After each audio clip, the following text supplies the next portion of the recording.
primeira leitura se encontra no Evangelho de Marcos, capítulo 16.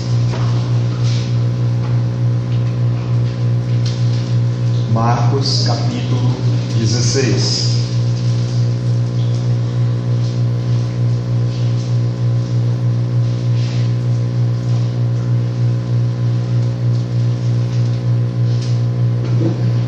O verso 14, 15 e o verso 16.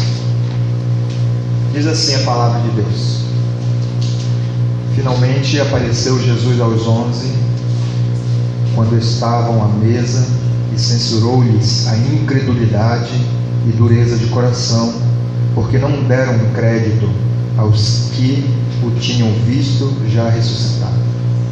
E disse-lhes: Ide por todo o mundo e pregai o Evangelho a toda criatura. Quem crê e for batizado será salvo. Quem, porém, não crê será condenado. A segunda leitura se encontra no livro de Romanos, capítulo 1. Aos Romanos, capítulo 1.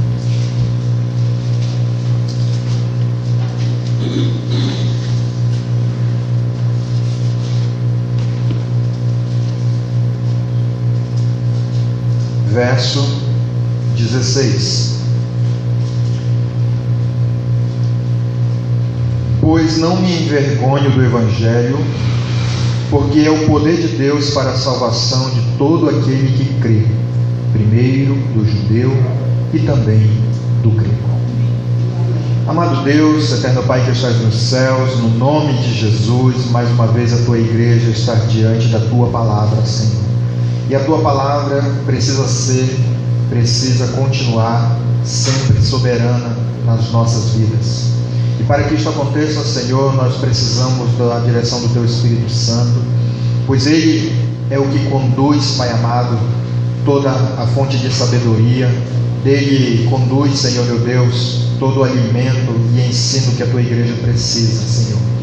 Também nós te pedimos que ele nos ajude a entender, compreender e praticar a tua palavra, Senhor, pois sem isso, Senhor do Deus, com certeza não teríamos forças para continuar esta jornada.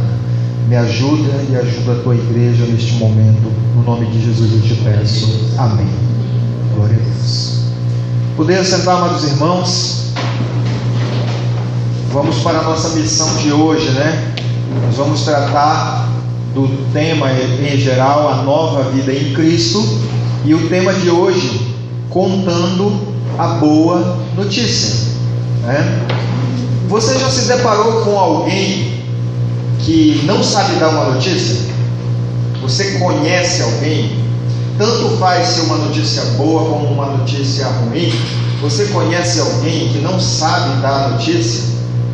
Eu conheço, tanto aquela que tem uma notícia boa, mas não sabe dar, e aquela que tem a notícia ruim também, mas também não sabe dar. E hoje nós vamos falar da palavra de Deus a respeito, contando a boa notícia. E dentro da palavra de Deus, aqui no texto de Atos capítulo 16, nós vamos aprender como se dá uma boa notícia.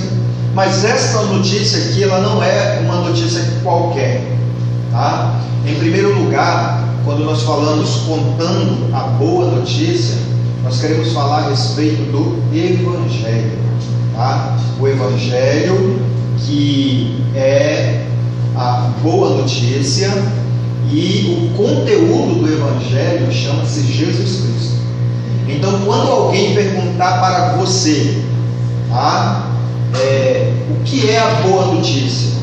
A boa notícia é o Evangelho, e o Evangelho conta a história do homem que morreu na cruz do Calvário, derramou seu sangue para salvar-nos do pecado e da condenação eterna. Essa boa notícia fala a respeito de Jesus. Então, o tema de hoje é mais do que uma boa notícia. Essa é a notícia top. É a notícia que precisa impactar a vida de todos.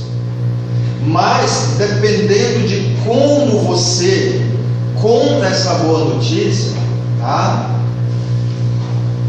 É onde você vai também depender como vai vir os frutos. Então nós vamos lá, abra sua Bíblia lá em Atos, no capítulo 16. Contando a boa notícia. Em primeiro lugar, o apóstolo Paulo, ele é muito relatado aqui no livro de Atos como uma pessoa evangelística, uma pessoa que não se envergonha do evangelho, como ele diz em Romanos capítulo 1, verso 16. Ele é considerado o maior dos evangelistas da Bíblia, o maior ganhador de almas. Depois de Jesus, não tem outro maior que ganhador de almas, o apóstolo Paulo. Todavia, para que ele fosse esse ganhador de almas, ele teve também que ter a sua mente, o seu perfil moldado pelo Espírito Santo. Não dá para contar a boa notícia se o seu perfil não for moldado pelo Espírito Santo, porque é o Espírito Santo que vai moldando a vida do crente, como diz o próprio apóstolo Paulo, tá? Lá no capítulo 4 de Efésios, tá? Até ele se tornar a estatura do varão perfeito. É o Espírito Santo que faz isso. Então, se você quer contar a boa notícia sobre Jesus, então, em primeiro lugar, você precisa deixar que o seu perfil como pessoa, aquilo que você fala, como você se demonstra na sociedade, o meio em que você está inserido, precisa ser moldado pelo Espírito Santo de Deus todos os dias. E aí o Espírito Santo vai moldando, até se tornar a estatura, ou seja, parecido com Cristo, tá? Então nós vamos ver aqui, o apóstolo Paulo foi moldado pelo Espírito Santo em primeiro lugar, pela sua visão de público. Pessoas que precisam contar a boa notícia, ela precisa contar a visão de público. Vamos ler aqui Atos 16. Então vamos lá no verso 6, vamos ler um pouquinho.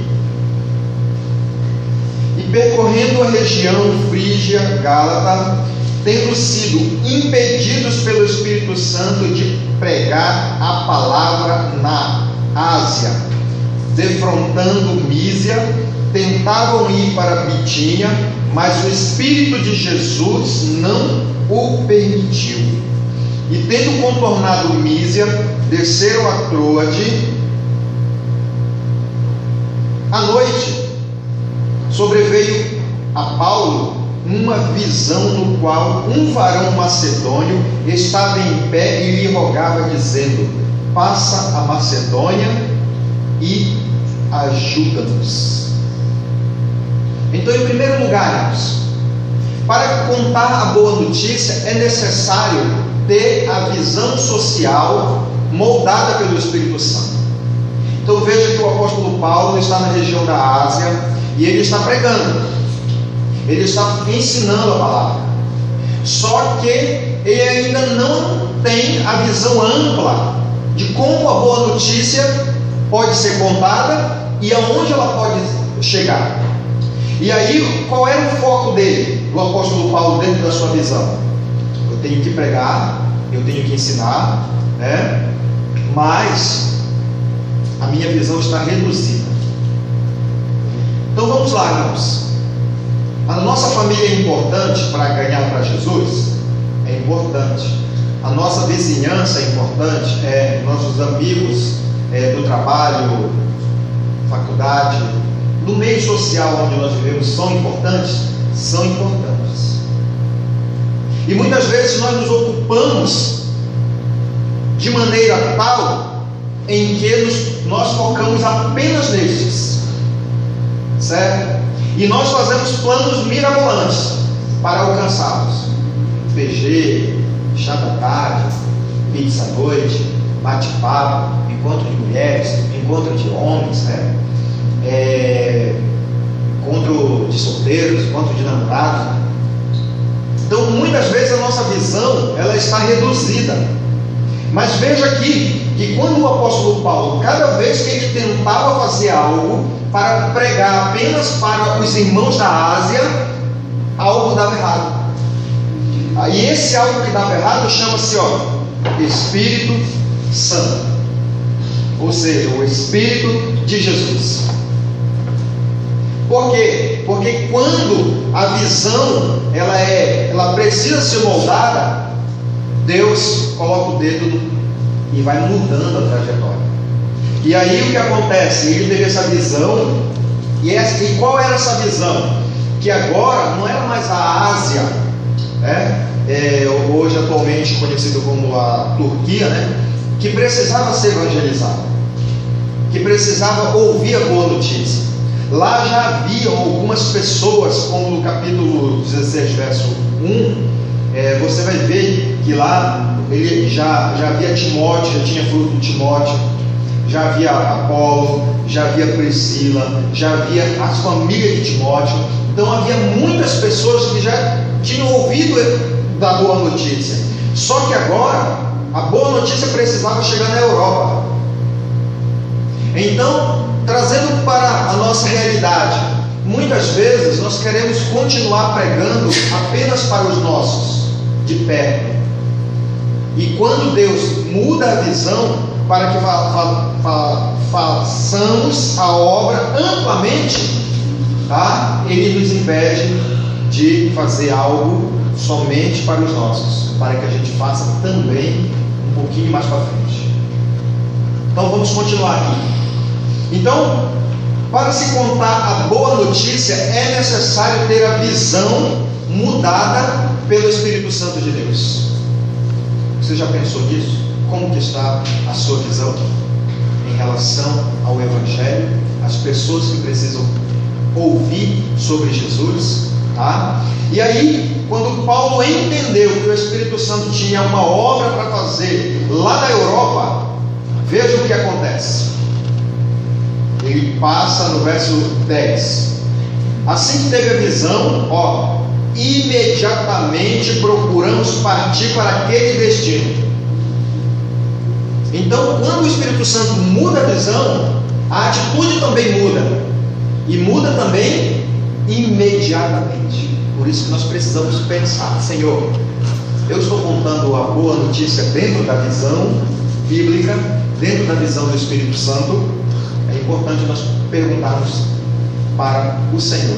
Sabe aqueles 2 minutos e 4 segundos que você está orando por você? Que tal, a partir de hoje, você orar nesse sentido? Minha visão, Senhor, está sendo moldada pelo Espírito Santo de Deus. E aí ele diz assim: imediatamente.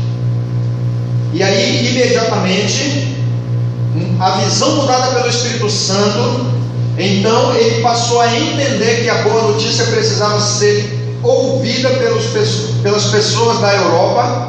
E aí vamos ver para o verso 11.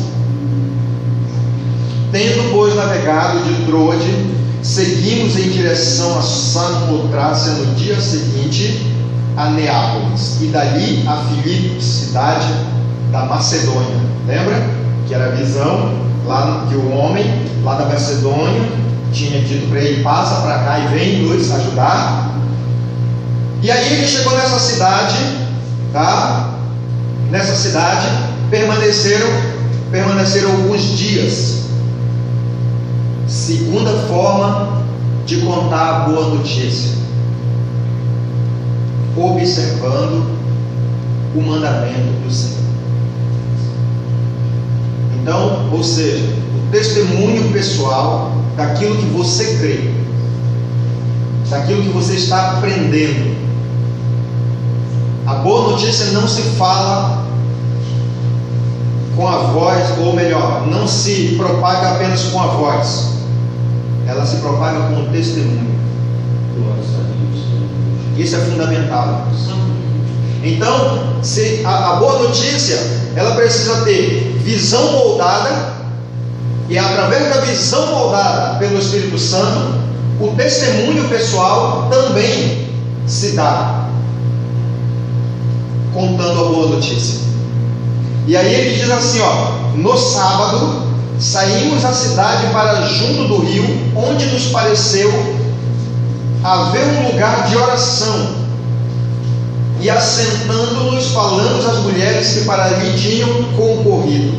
Olha só, certa mulher chamada Lídia, da cidade de Tiatira, vendedora de púrpura, temente a Deus, nos escutava.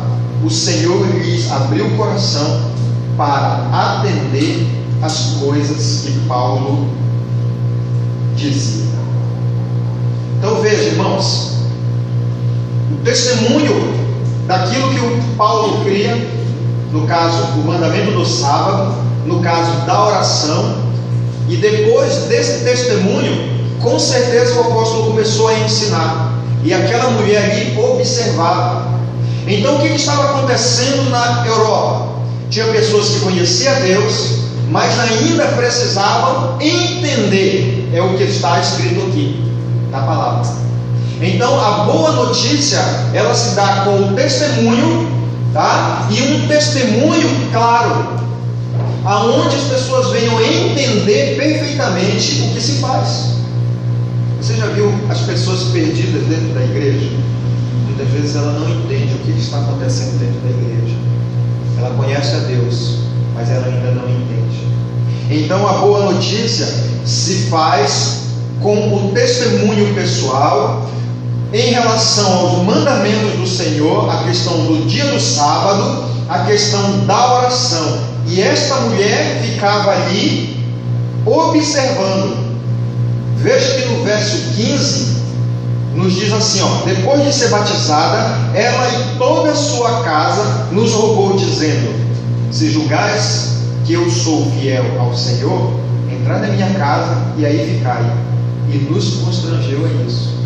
Ou seja, aquele lugar precisava de pessoas fazer a sua confissão pública de fé. Ou seja, ela foi batizada. Olha que interessante, irmãos.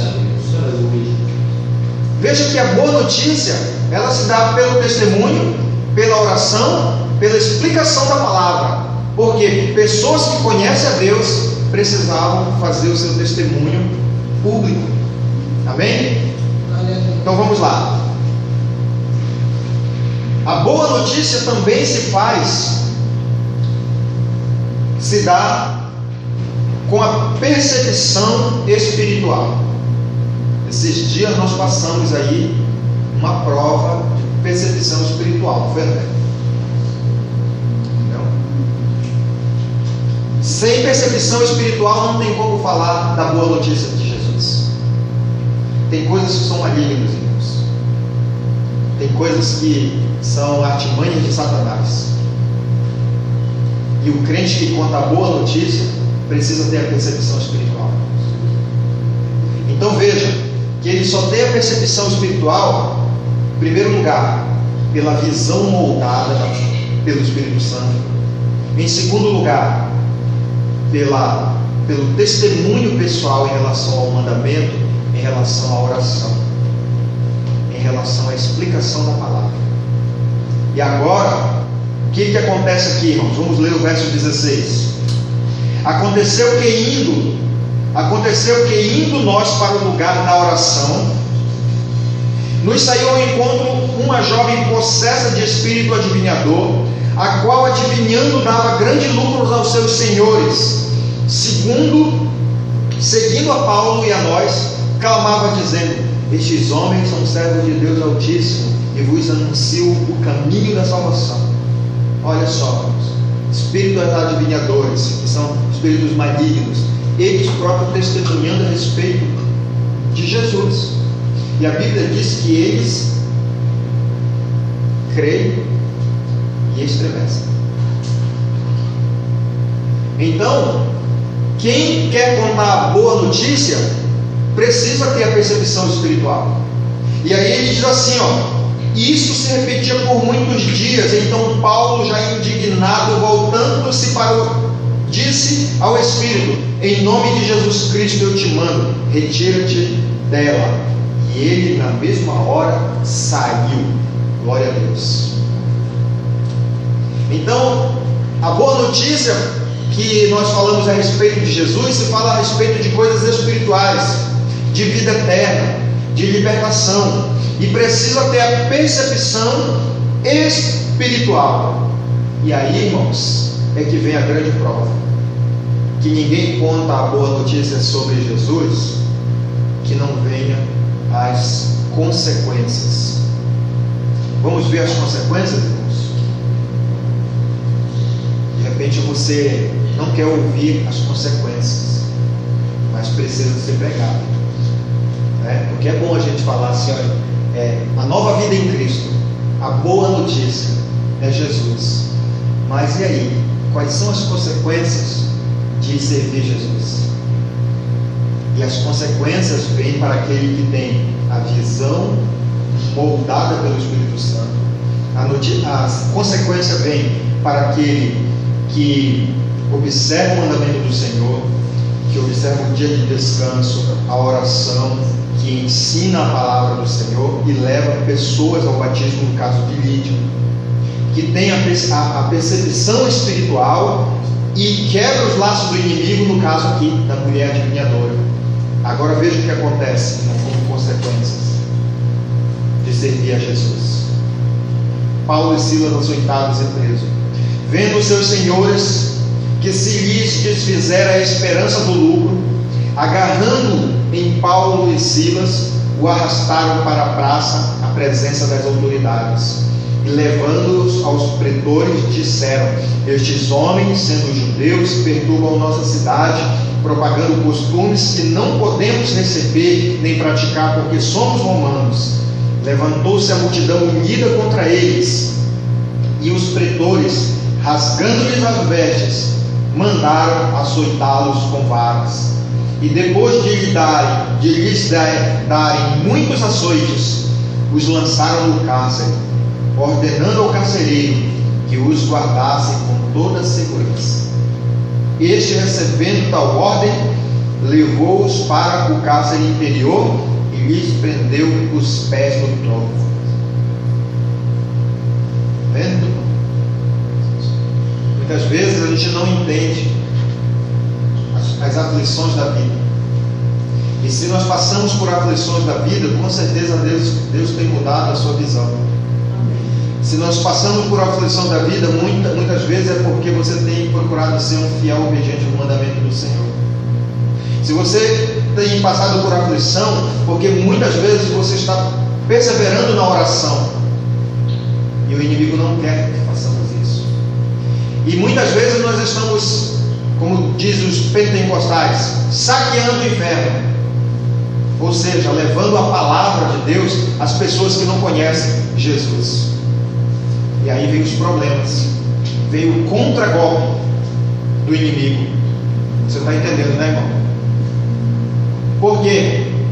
Porque estamos contando a boa notícia, não de qualquer forma, mas moldado pela visão do Espírito Santo de Deus. Glórias a Deus. E aí, irmãos, é por causa disso que Paulo e Silas estão lá no cárcere. É por causa de contar a boa notícia, moldado pela visão pelo Espírito Santo, obediente aos mandamentos, obediente à oração, levando pessoas ao batismo, quebrando os laços de Satanás. O que Satanás faz? Levanta pessoas, autoridades, contra aqueles que servem a Jesus. E aí nós vamos ler agora mais um pouquinho, que é para você. Fiz esse retrospecto todinho, que é para você entender o texto que nós lemos aqui. Diz assim: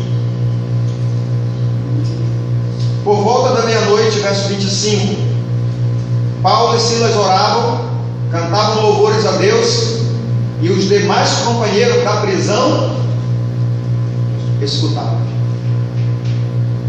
Irmãos, muitas vezes nós ficamos pensando como que os homens levam açoites, ficam com a costa ferida, e meia-noite estão cantando e orando.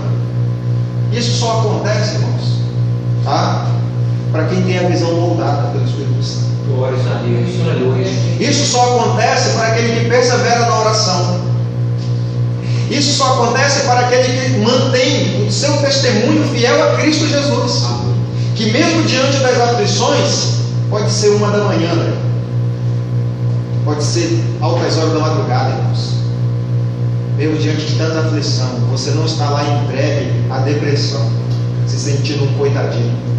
Pelo contrário, se você está moldado pelo Espírito Santo de Deus, está perseverando na oração, está pregando o Evangelho, contando da boa notícia, ali naquele lugar, aonde estiver a aflição, você está cantando e louvando o nome do Senhor Jesus, porque só o Espírito Santo faz isso na vida do crente.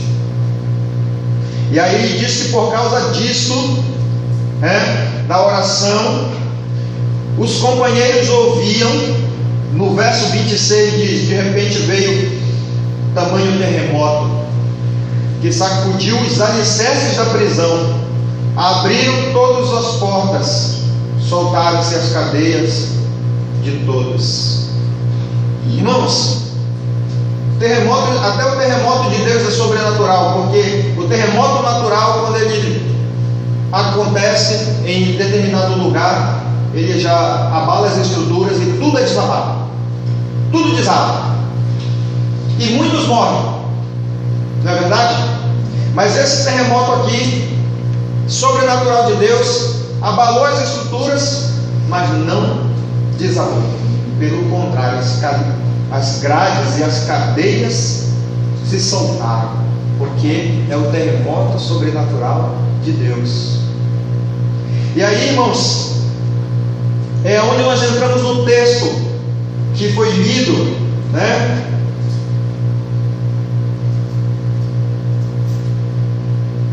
Verso 31. Não, vamos continuar um pouquinho.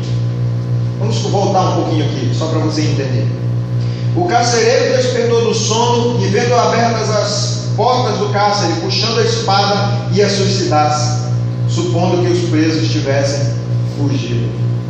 Irmão, preste atenção numa pessoa que está debaixo de uma autoridade, que eram os pretores, né, aqui, e que se ele deixasse alguém fugir, o mais honroso para uma pessoa que não cumpriu a sua tarefa era tirar sua própria vida. Essa era a cultura da época. O maior país em suicídio no mundo são os japoneses, irmãos. O Brasil ocupa o 8º lugar no mundo em suicídio, mas por causa da depressão, não por causa da honra. E como o Japão foi fundado aí por uma dinastia, tá, onde os samurais, né, fizeram história, então era honroso para aquele que perdia a guerra tirar sua própria vida, era uma honra. E isso aqui prevalecia naquela época também. Mexeu com a sua honra, é melhor tirar minha vida. Então, deixei fugir o preso, perdi minha honra, para que eu possa ter uma lembrança, pelo menos, eu tiro minha própria vida. Então veja que quando a visão que o apóstolo Paulo tem lá na Ásia, a visão que diz, passa para cá de um homem e nos ajuda, era o Evangelho levando muita ajuda para as pessoas que estavam cegas. Quantas pessoas haviam sido mortas nessa situação? Nós não sabemos. Mas nesse caso aqui, o carcereiro, ele estava vivendo esta situação. E aí ele diz assim, ainda: mas Paulo bradou em alta voz: não te faças nenhum mal, que todos aqui estamos. Então veja que no momento em que Paulo e Silas cantavam e oravam, o louvor e a oração também convenceu, foi uma forma de levar a boa notícia para que os demais presos não fugissem. O que mais um preso quer fazer quando está atrás da grade? Ele tem oportunidade, ele foge. Então você entende que a boa notícia contada, falada, vivida, testemunhada, também muda a visão daquele que escuta. Dos presos aqui, eles não fugiram mais, estavam todos lá, e Paulo diz assim, ó, não fujam, todos estamos aqui. Depois, verso 30, depois trazendo-os para fora, disse, senhores, que devo fazer para ser salvo? Só que aqui ele não está falando da salvação eterna. Ele estava falando aqui de uma salvação provisória. Ou seja, mesmo diante de aquela situação, ele precisava prestar conta aos seus senhores. E aí Paulo vai responder para ele: responderam-lhe, crê no Senhor Jesus e será salvo tu e tua casa. Então, o que o apóstolo Paulo fala? Ele já fala de outra salvação. Ou seja, ele não fala da salvação temporária, ele fala da salvação eterna, que chama-se crer em Jesus, e será salvo tu e a tua casa. Então foi por isso que chegamos neste texto aqui, que a Lídia foi batizada,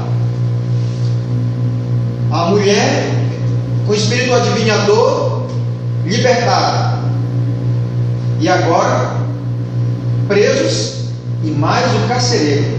Não sei quantas pessoas, irmãos, ali, não sei. E agora mais a família do carcereiro. E aí, irmãos, vamos dar uma olhadinha aqui na palavra de Deus. Já estamos indo para a parte final. E aí ele diz assim, verso 32: e lhe pregaram a palavra de Deus e a todos da sua casa. Olha só, irmãos, que interessante. Meia-noite, terremoto, fez a contagem de todos os presos, o carcereiro está lá, né? E agora ainda vai ensinar a palavra de Deus.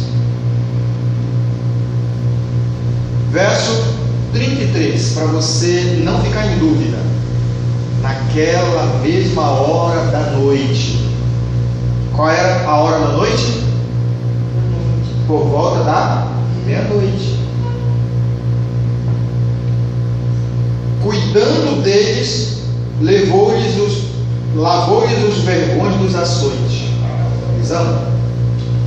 Quem está ferido, quem está machucado, no natural, vai falar do Evangelho? Não vai.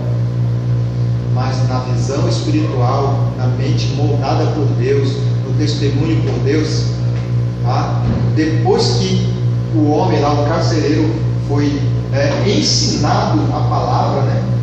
Depois disso, que o carcereiro cuidou e lavou os vergões dos açoites. Sabe essa dor aí, André? Você está na visão de Deus, mesmo com ela, a palavra do Evangelho está sendo compartilhada. Entendeu?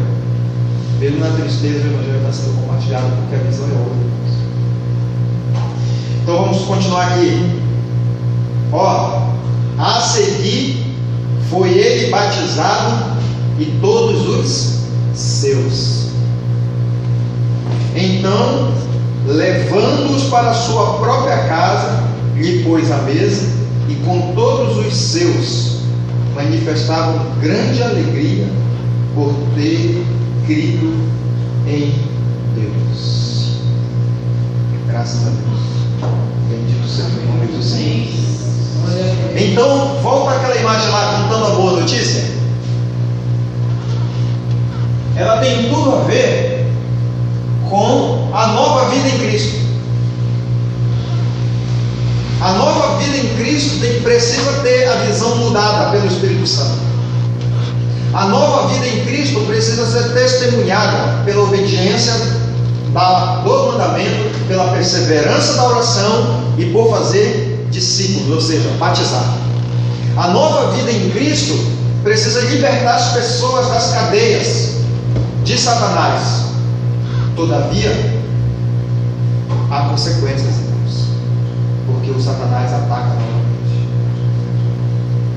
Por isso que não podemos deixar de contar a boa notícia.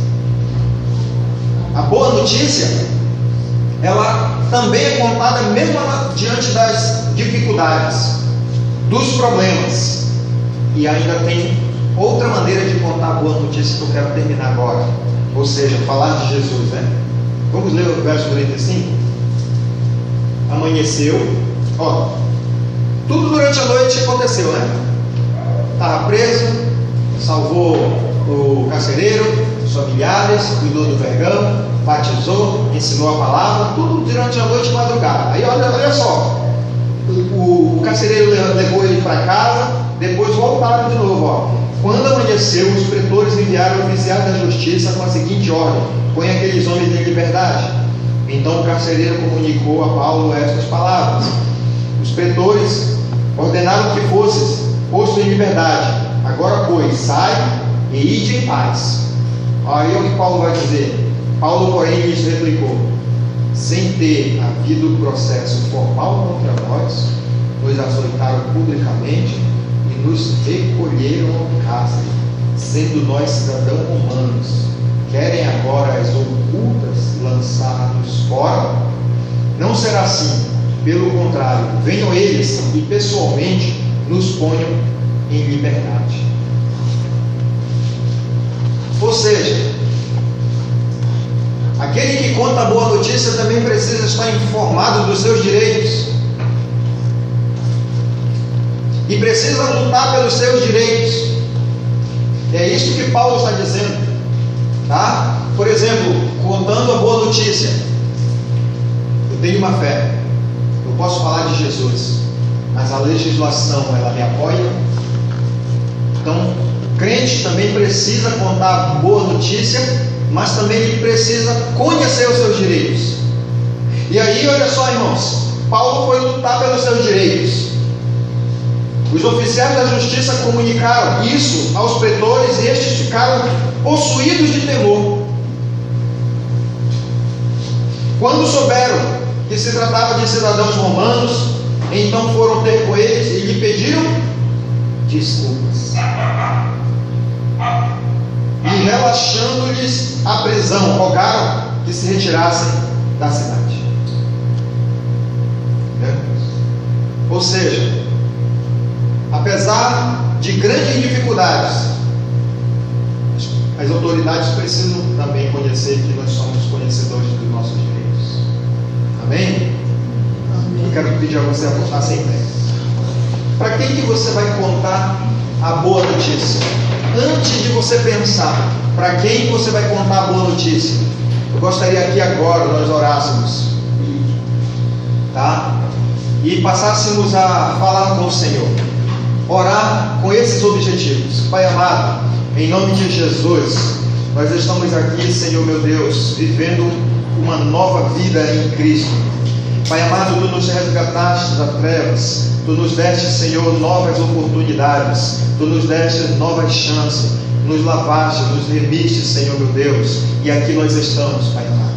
Esta igreja, Senhor, precisa continuar contando a boa notícia. Todavia, Senhor, nós precisamos contar a boa notícia, Senhor, com a nossa visão moldada pelo Espírito Santo de Deus. Pai amado, nós não podemos enxergar somente aqueles que estão próximos de nós, mas aqueles também que estão distantes, Senhor. Aqueles que não têm o conhecimento, aqueles que precisam da compreensão, aqueles que precisam de libertação, Pai amado. Senhor, seja através da minha vida ou da vida desta igreja, Pai amado. Senhor, meu Deus e meu Pai, o fato é que nós precisamos continuar contando a boa notícia, Senhor, principalmente, Pai amado, com o testemunho pessoal daquilo que nós cremos, Senhor, no Teu mandamento, na perseverança da oração, fazendo discípulos, Pai amado, levando pessoas a ser testemunhas, Senhor, meu Deus e meu Pai, de Ti, através do batismo, Senhor, meu Deus. Pai amado, também nós precisamos contar a boa notícia com a perseguição espiritual, Pai amado, e essa perseguição espiritual, Senhor, todo crente, todo cristão precisa ter, Senhor, meu Deus. Não nos deixa perder essa perseguição, Senhor, mas nos ensina a discernir, Pai amado, o Teu Espírito Santo na nossa vida, para que possamos também, Senhor, discernir os espíritos malignos, Senhor, meu Deus. Por isso nós te pedimos hoje, Pai amado, nos mantenha de pé, Senhor bendito, nos fortaleça, mesmo que nós venhamos passar por perseguições e problemas, Senhor meu Deus e meu Pai, nos ajuda, Senhor, a perseverar, Senhor, mesmo diante das dores, das situações negativas, de todo tipo de desafio que se levanta contra o Teu povo, Senhor, por testemunhar de Ti, Senhor meu Deus e meu Pai, que nós possamos continuar firmes, Senhor meu Deus, nesta longa jornada, Pai amado. Senhor bendito, em nome de Jesus eu te peço hoje, Pai amado, que cada um hoje saia daqui convicto daquilo que crê, cada um saia daqui hoje, Senhor, convicto que tem a percepção espiritual moldada pelo Espírito Santo de Deus. Pai amado, nesta noite, em nome de Jesus Cristo, Pai amado, que possamos continuar contando a boa notícia sobre Jesus Cristo. Ele é a esperança da humanidade. Pai amado, todo aquele que nele crê, Senhor meu Deus, não será condenado, Pai amado. Portanto, Senhor, abençoe a cada irmão, cada um se torne um missionário, Senhor, Pai amado, na direção do Teu Espírito Santo. Amém, Senhor. Amém, Jesus.